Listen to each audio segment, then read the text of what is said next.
ভর দুপুরে তিনজনে মিলে বেরিয়ে গেছি মন্দির দর্শন করার জন্য। চলো দেখাচ্ছি তোমাদেরকে মন্দির দর্শন। এই হচ্ছে হনুমানদির মন্দির। এটা দর্শন করার পর মেন যে মন্দিরে আছে সেই মন্দিরে আমরা যাব। ঠিক আছে, চলো যাওয়া যাক।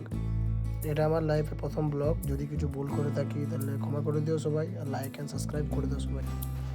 যে মন্দিরটা এখন তোমরা দেখতে পাচ্ছ এটার নাম হচ্ছে ইসকন মন্দির। এই মন্দিরটায় আসার গল্প বলছিলাম একটু আগে। চলো দেখা যাক। এটা হচ্ছে মেন গেট। ঠিক আছে, চলো প্রবেশ করা যাক ভিতরে।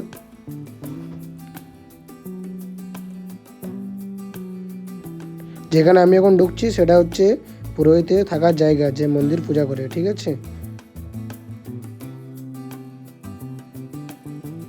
আর এটা হচ্ছে মন্দিরের play button, silver play button, যেটার জন্য এসেছিলাম আমরা মন্দির, সেটা দর্শন অতক্ষণে হলো।